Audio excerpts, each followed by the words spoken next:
கிழக்கு நியூஸ் நேயர்களுக்கு வணக்கம். நான் பத்ரி சேஷாத்ரி. அப்படி இப்படின்னு பாரதிய ஜனதாவும், விடுதலை சிறுத்தைகளும் ஒரு மாதிரியாக அவங்களுடைய தேர்தல் அறிக்கையை குடுத்துட்டாங்க. இன்னும் கூட சில கட்சிகளோட தேர்தல் அறிக்கை இனிமேயும் வரும் அப்படின்னு நினைக்கிறேன். ஸோ கம்ப்ளீட்னஸ்க்காக 2 in 1 இந்த காணொலி. இதில் பாரதிய ஜனதா கட்சியோட தேர்தல் அறிக்கையின் முக்கியமான சில பகுதிகளும், அதே மாதிரி விடுதலை சிறுத்தைகளுடைய தேர்தல் அறிக்கை 2த்தையும் சேர்த்தே பார்த்துருவோம்.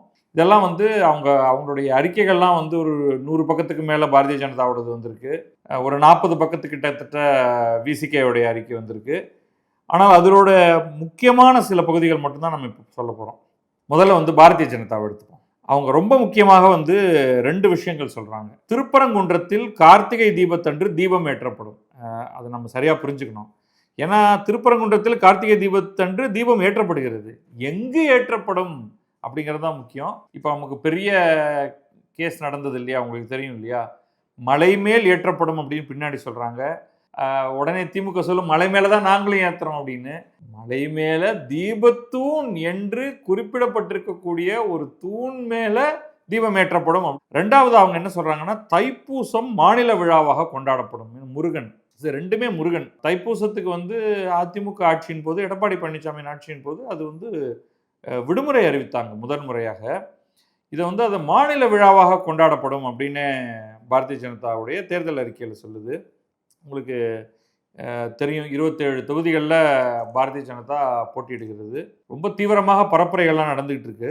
இப்போ மத்திய அமைச்சர் ஜே.பி. நட்டா வந்து இன்றைக்கு காலையில் பாரதிய ஜனதாவுடைய அலுவலகத்தில் அந்த கட்சியுடைய தேர்தல் அறிக்கையை வெளியிட்டார். இதில் எல்லா முக்கியமான நபர்களும் கலந்துகிட்டு இருக்காங்க. பாஜக மாநில தலைவர் நயினார் நாகேந்திரன், தமிழிசை சவுந்தரராஜன் மற்றும் அண்ணாமலை, இவங்கெல்லாம் கலந்துகிட்டு இருக்காங்க. இந்த தேர்தல் அறிக்கைக்கு ஸ்பெஷலாக பேரெல்லாம் வச்சுருக்காங்க. புதிய யுகம் படைக்கும் தாமரை வாக்குறுதி 2026 அப்படின்னு அதுக்கு பேர். இதில் சில வாக்குறுதிகளை பார்த்துருவோம். தேர்தலில் வெற்றி பெற்றவுடன் குடும்பத்துக்கு தலா ரூபாய் 10,000 வழங்கப்படும். இது அப்படியே அதிமுகவுடைய வாக்குறுதி. அதை அப்படியே எடுத்து கட் பண்ணி வச்சுக்கிட்டாங்க. எல்லாம் ஒரே கூட்டணி தானே, பரவாயில்ல. மகளிருக்கு மாதம் ரூபாய் 2,000 வழங்கப்படும், அதிமுக அப்படியே. அப்புறம் பொங்கல், தமிழ் புத்தாண்டு, தீபாவளி பண்டிகைக்கு தலா ஒரு சிலிண்டர் வீதம் மொத்தம் 3 சிலிண்டர்கள் இலவசமாக வழங்கப்படும். இதை அதிமுகவை எடுத்து அதில் சின்னதாக சில சேஞ்ச் பண்ணியிருக்காங்க. அதிமுக உங்களுக்கு ஆண்டுக்கு 3 சிலிண்டர்கள் இலவசமாக வழங்கப்படும் அப்படின்னு சொல்லியிருக்கு. இவங்க வந்து சும்மா கொடுக்க மாட்டாங்க. அதை பொங்கலுக்கப்போ 1, தமிழ் புத்தாண்டப்போ 1, தீபாவளிக்கு 1 அப்படின்ட்டு கணக்கு வச்சு கொடுத்துருக்காங்க. ஸோ அப்படி அந்த விதத்திலையாவது வந்து பொங்கல், தமிழ் புத்தாண்டு, தீபாவளி பண்டிகை அப்படிங்கிறத உள்ளே கொண்டு வந்துட்டாங்க. அதுவும் அதாவது அதிமுக சொன்னதை லேசாக மாற்றி, பட் அதே 3 சிலிண்டர் தான், அதுக்கு மேலே கிடையாது. அப்புறம் வந்து அதிமுக என்ன சொல்லியிருந்ததுன்னா, பெண்கள் இருசக்கர வாகனம் வாங்க ரூபாய் 25,000 மானியம் வழங்கப்படும் அப்படின்னு. இவங்க அதை எடுத்துக்கிட்டு பெண்கள் இருசக்கர மின் வாகனம் வாங்க ரூபாய் 25,000 மானியம் வழங்கப்படும். ஸோ இது வந்து ரொம்ப முக்கியமானது இந்த நேரத்தில். ஏன்னா உங்களுக்கு வந்து பெட்ரோல் டீசல் தான் நமக்கு வருங்காலத்திலையும் பிரச்சனையாகும் அப்படின்னு தெரியுது. அதனால எல்லாரையும் மின்சாரத்தை நோக்கி அனுப்பி விட்டுருவோம் அப்படின்ட்டு மின் வாகனம் வாங்கினீங்கன்னா உங்களுக்கு 25,000 மானியம் தரும் அப்படின்னு சொல்லியிருக்காங்க. அப்புறம் நம்ம ஏற்கனவே பார்த்த தைப்பூசம் மாநில விழாவாகவும், திருப்பரங்குன்றம் மலை மீது தீபத்தூண் மீது கார்த்திகை தீபம் ஏற்றப்படும் அப்படின்னு அது 2த்தையும் சேர்த்துப்போம். அதை தவிர சில பாயிண்ட் சொல்றாங்க, இன்னும் நான் விரிவாக படிக்கணும். இது வந்து முதல் கட்ட அறிக்கையா வச்சுக்கோங்க. எம்எஸ்எம்இ நிறுவனங்களுக்கு, சிறு குறு தொழில் நிறுவனங்களுக்கு ரூபாய் 50 லட்சம் வரை வட்டியில்லா கடன். இதெல்லாம் முக்கியமான விஷயங்கள். இதில் வந்து மற்ற அறிக்கைகளை பற்றியெல்லாம் பேசும்பொழுது அதை சொல்லியிருக்கேன். சிஜிடி எம்எஸ்சி அப்படின்னு ஒரு கிரெடிட் கேரண்டி ஸ்கீம் ஒன்று இருக்குது. நீங்கள் வந்து வட்டியில்லா கடன் நீங்களாக கூட கொடுக்க வேண்டாம். அதை வங்கிகள் கொடுக்குற மாதிரி வைத்துக்கொண்டு, அதில் ஒருவேளை அந்த நிறுவனம் கவுந்துருச்சு அப்படின்னா, அதால் பிஸ்னஸ் நடத்த முடியலன்னா, அப்போ இந்த கடன் வாராக்கடனாகவே இருக்கும். அந்த பேலன்ஸை அடைக்கக்கூடியதுக்கான கிரெடிட் கேரண்டி ஸ்கீம் பண்ணாலே போதும். ஸோ நீங்கள் வந்து கடன் கொடுக்குறோம் அப்படின்னு சொல்லி வங்கிகள் வழியாக நீங்கள் உட்காந்துக்கிட்டு எல்லாருக்கும் கடன்லாம் கொடுக்காதீங்க. Credit guarantee scheme is more then enough. அதுக்கப்புறம் வந்து விவசாயிகளுக்கு ஒரு இன்ட்ரெஸ்டிங்கான ஒரு திட்டம் ஒன்று அறிவிச்சிருக்காங்க. ஏற்கனவே மத்திய அரசு 6,000 ரூபாய் பிஎம் கிசான் திட்டம் மூலமாக எல்லா விவசாயிகளுக்கும் ஒரு 6,000 ருபீஸ் கொடுத்துட்றாங்க. இவங்க அதில் தமிழ்நாட்டில் இருக்கக்கூடிய விவசாயிகளுக்கு இன்னொரு 3,000 ரூபா போட்டு 6,000 + 3,000 ரூபாய் 9,000 ரூபாயாக கொடுப்போம் அப்படின்னு சொல்கிறாங்க. அதற்கு பிறகு இதே மாதிரி இந்த சிறு குறு விவசாயிகளுக்கு கால்நடை வளர்ப்பு, இறால் வளர்ப்பு, தேனீ வளர்ப்பு போன்ற திட்டங்களுக்காக 50,000 rupees, 50,000 ரூபாய் ஒரு முறை நிதியுதவி. திரும்ப திரும்ப இல்லை, ஒன் டைம் 50,000 ரூபாய். அதில் நீங்கள் மாடு, ஆடு அல்லது இறால் வளர்ப்புக்கெல்லாம் ஆக்சுவலாக நிறைய செலவாகுங்க. இது இந்த மாதிரி 50,000 ரூபாயெல்லாம் ஒன்றும் பண்ண முடியாது. ஆனால் கால்நடை வளர்ப்பு 50,000 பண்ணலாம், தேனீ வளர்ப்பு 50,000 பண்ணலாம், இறால் வளர்ப்புக்கு அதை விட அதிகம் தேவை. ஸோ ஏதோ 50,000 ரூபா தரேன் அப்படின்னு சொல்லியிருக்காங்க. அதுக்கப்புறம் அனதர் ரொம்ப இன்ட்ரெஸ்டிங்கானது, இது வந்து நான் ரொம்ப வரவேற்கக்கூடிய ஒன்று. கோவில்களுக்கு ஆண்டுக்கு 25,000 ரூபாய் நித்திய பூஜை, அதற்கான தினசரி இன்னைக்கு வந்து இந்த இந்து சமய அறநிலையத்துறை அப்படிங்கிறது வந்து அது வந்து கோவிலுக்கு என்னன்னா, நல்லா இருக்கிற கோவிலுக்கு நான் வந்து அந்த கோவில் நிதியே எடுத்து அந்த கோவில் நிதியை வச்சே அங்கே அவங்க வந்து கும்பாபிஷேகம் பண்ணுவாங்க. அது வந்து ஸ்டாலின் கும்பாபிஷேகம் பண்ணி வைத்தார் அப்படின்னு சேகர் பாபு வந்து ஜிங்சா அடிச்சுட்டு போயிடுவார். கடைசியாக அது அந்த கோவிலோட பணம். இவங்க வந்து சொந்தமாக அங்கே பணம் கொடுக்க முடியாது. அது வந்து சமீபத்தில் நம்ம சில பேட்டிகள்லாம் டிஆர் ரமேஷ்ங்கிற ஆலய வழிபடுவோர் சங்கத்துடைய தலைவர்கிட்ட பேசும்பொழுது தான் அந்த விஷயம் தெரிய வந்தது. தமிழக அரசு தன்னுடைய சொந்த காசிலிருந்து ஒரு பைசா கூட கோவில்களுக்கு கொடுக்கக்கூடாதான். அது செக்குலரிசம் சம்பந்தமாக ஏதோ வருது, நமக்கு அது புரியல. இன்னொரு விஷயம் என்னன்னா, கோவில்கள் ஒரு கோவிலோட பணத்தை எடுத்து இன்னொரு கோவிலுக்கு தரதுலேயே நிறைய ரெஸ்ட்ரிக்ஷன் இருக்கு. இப்போ இவங்க வந்து ஜெயித்து விட்டோம் என்றால் நாங்கள் நித்திய பூஜை திட்டத்துக்கு 25,000 ரூபாய் தருவோம் அப்படின்னு சொல்கிறாங்களே, இதுக்கான பட்ஜெட்ரி அலோகேஷன் பாசிபிளா அப்படிங்கிறத நம்ம தெரிஞ்சுக்கணும். அதோட முக்கியமானது, எவ்வளவோ கோவில்கள் அது வந்து கிரம்பிளிங், அது நசிந்து போகின்றது. அதை எப்படி காப்பாற்றுவது, அதில் தினசரி பூஜை நடத்துவதற்காகவாவது என்ன பண்ணுவது அப்படின்னா, இந்த கோவில்களிடமே எக்கச்சக்கமான சொத்து இருக்கு. அதை ஒழுங்காக நீங்கள் அந்த சொத்துக்களை பெற்று அதிலிருந்து வரக்கூடிய வருமானத்தை ஒழுங்காக பெற்று அதை வங்கிகளில் போட்டாலே உங்களுக்கு இதை விட அதிகமான பணம் வரும்.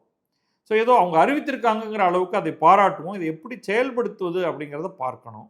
அப்புறம் அந்த கிக் ஒர்க்கர்ஸ்க்கான விபத்து காப்பீட்டு தொகை, ஸ்விக்கி, ஜொமேட்டோ அல்லது அது போன்ற நிறுவனங்கள், இதில் இந்த கிக் ஒர்க்கர்ஸ், இந்த ஓலா, ஊபர் போன்ற நிறுவனங்கள் எல்லாம் விபத்து காப்பீட்டு தொகை, அவர்களுக்கு ஏதேனும் விபத்து ஏற்பட்டால் 5 லட்சம் ரூபாய் காப்பீட்டு தொகை அவங்க குடும்பத்தினருக்கு போகிற மாதிரி இருக்கிறதுக்கு பதில் அது 10 லட்சம் ரூபாய்க்கு உயர்த்துகிறோம் அப்படின்னு சொல்லியிருக்காங்க. எகெயின் காங்கிரஸாக இருக்கட்டும், பாரதிய ஜனதாவாக இருக்கட்டும், இவர்கள் ஆட்சியில் பங்கேற்கவில்லை என்றால் இதெல்லாம் சும்மா அனௌன்ஸ்மெண்ட் தான். அதில் இவங்க என்ன பண்ணிட்டாங்க, கிளவரா சில விஷயங்களை வந்து அதிமுகவுடைய கொள்கை அப்படியே எடுத்து போட்டாங்க, அதிமுக வாக்குறுதி அப்படியே எடுத்து போட்டாங்க. அப்போ இது வந்து அதிமுக ஜெயிச்சாலும் இதெல்லாம் நடந்துடும், அதிமுக தனிப்பெரும்பான்மையில் ஆட்சி அமைத்து விட்டாலும் இதெல்லாம் நடந்துடும், நாங்கள் சொன்னோங்க அப்படின்னு சொல்லிக்கலாம். இந்த தைப்பூசம் அதிமுகவே அதற்கு வந்து லீவ் கொடுத்துருக்காங்க, அதனால மாநில விழாவாக கொண்டாடுவாங்களா தெரியாது.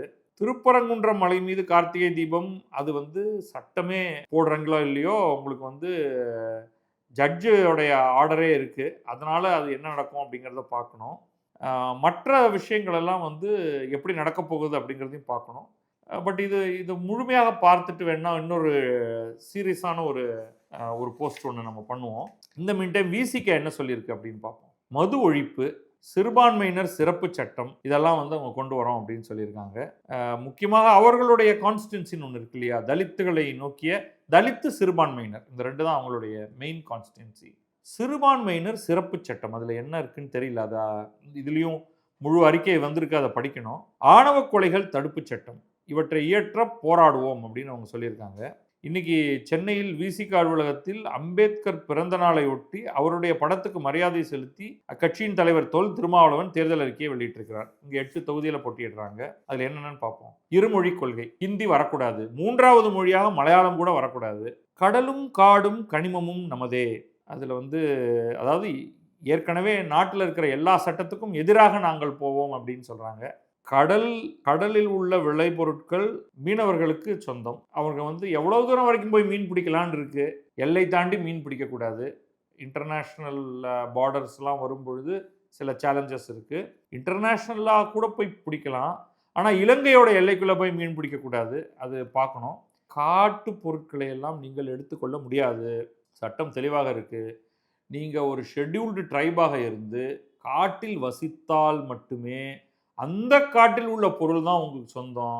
நீங்கள் மாட்டுக்கு காட்டுக்குள்ளே போய் சந்தன மரத்தையோ மற்ற மரத்தையோ வெட்டி எடுத்துகிட்டு வந்து காட்டு பொருட்கள் எனக்கு சொந்தம், அது மாதிரிலாம் பண்ண முடியாது. அதை விட முக்கியம், கனிமம் உங்களோடது கிடையாது. இந்திய சட்டத்தின்படி தரைக்கு அடியில் இருக்கக்கூடிய எல்லா பொருளும் மத்திய அரசுக்கு சொந்தமானது, மாநில அரசு கிடையாது. இப்போ இங்கே நீங்கள் உங்கள் வீட்டை தோன்றீங்க, ஆயில் இருக்குது, கச்சா எண்ணெய் கிடைக்கிறது என்றால் நேராக மத்திய அரசு வந்து அதை எடுத்துக்கும். நீங்கள் தரையை தோன்றீங்க, தங்கம் கிடைக்கிறதுன்னா தங்கமும் மத்திய அரசுக்கு தான். நீங்கள் என்ன உங்களுக்கு சொந்தம்னா அதில் நீங்கள் ஏதாவது ஒரு செடி போட்டு அதில் கத்திரிக்காய் முளைத்தால் அது உங்களுக்கு சொந்தம், அவ்வளோதானே தவிர அதுக்கு அடியில் அதே மாதிரி உருளைக்கிழங்கு அடியிலையோ பீட்ரூட் அடியிலையோ முளைச்சா அதை நீங்கள் எடுத்துக்கலாம். ஆனால் தங்கம், வெள்ளி, வைரம் இதெல்லாம் உங்களுடையது கிடையாது. நீங்கள் வேணால் போய் கேட்கலாம். நீங்கள் வந்து முதல்ல வந்து இந்தியாவில் ஆட்சியை பிடித்து, இந்தியாவில் பல்வேறு மாநிலங்களில் ஆட்சியை பிடித்து அரசியலமைப்பு சட்டத்தை பயங்கரமாக மாற்றினால் வழி இது நடக்காது. அடுத்து விலையில்லா கல்வியை பெறுவோம். இதெல்லாம் வந்து நீங்கள் உங்களுடைய கூட்டணியின் தலைமை தாங்கக்கூடிய திமுகவிடம் பேச வேண்டிய பல விஷயங்கள், அதை நீங்கள் இதில் போட்டிருக்கீங்க. விலையில்லா கல்வியை பெறுவோம். எப்படி பெறுவீர்கள்? மருத்துவத்தை அடிப்படை உரிமையாக்குவோம். மக்கள் தொகைக்கு ஏற்ப இடஒதுக்கீடு பெறுவோம். மகளிருக்கு 50% இடஒதுக்கீடு எந்த இடத்துல? இப்போ 16ஆம் தேதியிலிருந்து டிஸ்கஷன் ஒன்று நாடாளுமன்றத்தில் நடக்கப் போகிறது. அதில் வந்து மகளிருக்கு தேர்தலில் நாடாளுமன்றத்திலும் சட்டமன்றத்திலும் 33% இடஒதுக்கீடு ஏற்கனவே பாரதிய ஜனதா அரசு வந்து 2023 பாஸ் பண்ணிருச்சு. இப்போ வந்து அதை செயல்படுத்துவதற்கான டிஸ்கஷன் ஏதோ நடக்க போகுதுங்கிறது தான் நமக்கு தெரியுது. அப்படிதான் சொல்கிறாங்க. அங்கே 50% இடஒதுக்கீடு பற்றி நீங்கள் பேசுங்க, பார்க்கலாம்.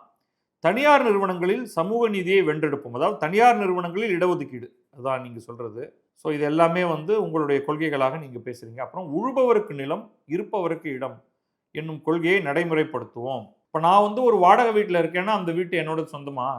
நான் இப்போ வாடகை வீட்டில் தான் இருக்கேங்க, நீங்கள் சீக்கிரமாக செயல்படுத்துங்க, நீங்கள் பண்ணிட்டீங்கன்னா அதை நான் எடுத்துட்டுருவேன். அதை உழுபவருக்கு நிலம், இது வந்து கான்ட்ராக்ட் ஃபார்மிங்கை வந்து ஒழிச்சு கட்டிடும்.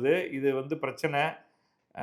இன்னும் பல விஷயங்கள்லாம் வந்து அதே மாதிரி இருப்பவருக்கு இடம், இதெல்லாம் வந்து இடதுசாரிகளே பயந்து நடுங்கக்கூடிய அளவுக்கு நீங்கள் இடதுசாரியாக மாறிட்டீங்க. நீங்கள் சொல்லுங்க, உங்க நண்பர்கள் என்ன சொல்றாங்கன்னு கேளுங்க. சிறுபான்மையரை காத்திட சிறப்பு சட்டம் இயற்ற போராட்டுவோம். எந்த விதத்துல அப்படிங்கிறதும் சொல்லுங்க. காவல்துறை மற்றும் சிறைத்துறையை சீர்திருத்த பாடுபடுவோம். Good point. ரொம்ப மோசமாக இப்போ சமீபத்தில் அஜித்குமார் அப்படின்னு ஒருத்தர் கொல்லப்பட்டிருக்காரு. சாத்தான்குளம் கொலை வந்து நீங்கள் எதிர்கட்சியாக இருந்தபோது நடந்தது. அதற்கு இப்போ தண்டனையெல்லாம் கொடுத்தாச்சு. அப்போ அடுத்து அஜித்குமார், அதை தவிர இப்போ நேற்றுக்கு வரைக்கும் ஒருவர் கொல்லப்பட்டிருக்கிறார். அந்த விஷயங்கள்லாம் நடக்கும் பொழுது நீங்கள் என்ன செய்தீர்கள் அப்படின்னு சொல்லுங்க. மது மற்றும் போதைப் பொருட்களை ஒழிப்பதற்கு பிரச்சாரம் மேற்கொள்வோம். மது இல்லைன்னா திமுக பல்வேறு நலத்திட்டங்களை செய்யவே முடியாது அப்படின்னு சொல்லிட்டு இருக்கு. ஒன்று. ஸோ இதெல்லாம் நீங்கள் வந்து அடிமடியில் கை வைக்கிறீங்க. உங்களுடைய கூட்டணி கட்சி திமுகவோட முதல்ல பேசுறீங்க இதை பற்றியெல்லாம். போதைப் பொருள்கள், அதுக்கும் நம்ம ஜாஃபர் சாதிக் போன்ற சில பேர்லாம் வருவாங்க அதில். பட் இது வந்து அவசியம். மது, போதைப் பொருளை ஒழிக்க வேண்டும் அப்படிங்கிறது வந்து ரொம்ப முக்கியமானது. அதே மாதிரி ஆணவ கொலைகளை தடுக்க சிறப்பு சட்டம். அதை தடுக்கிறதுக்கு எப்படிங்க முடியும்? நீங்கள் ஆணவ கொலை நடந்தால் மிக கடுமையான தண்டனை தரப்படும் அப்படிங்கிறது தான் இங்கே பாயிண்ட். ஸோ அவ்வளோதான் நம்ம பண்ண முடியும். அந்த தண்டனை தருவதன் மூலம் அப்போ கேபிட்டல் பனிஷ்மெண்ட். ஸோ நீங்கள் வந்து உள்ளதுலேயே மிக கொடூரமானது அந்த கேபிட்டல் பனிஷ்மெண்ட் தான். அதை தான் கொடுக்க முடியும். ஸோ நீங்கள் அதுதான் நீங்கள் செய்ய போகிறீர்கள் அப்படின்னா நீங்கள் அதை சொல்லுங்கள். ஏன்னா நீங்கள் வந்து பல்வேறு இடங்களில் இந்த இடதுசாரி கருத்துக்களை நீங்கள் முன்வைக்கும் பொழுது கேபிட்டல் பனிஷ்மெண்ட்டுக்கு எதிரானவராக வேற நீங்கள் உங்களை காட்டிக்கொள்ள வேண்டியதாக இருக்கிறது. அப்போ இதையும் எப்படி நீங்கள் ஸ்கொயர் ஆஃப் பண்ண போகிறீங்க? இது போன்ற ஒரு 15 கருப்பொருள்களின் கீழ் அறிக்கை வரையறுக்கப்பட்டுள்ளதாக திருமாவளவன் தெரிவித்துள்ளார். இதையும் நம்ம வந்து பாரதிய ஜனதா அறிக்கை போல முழுமையாக பார்த்துவிட்டு முடிந்தால் இன்னொரு முறை ஒரு டீட்டெயில்டான ஒரு ப்ரெசன்டேஷன் ஒன்று பண்ணிடுவோம். நன்றி, வணக்கம். நான் பத்ரி சேஷாத்ரி. இது கிழக்கு நியூஸ்.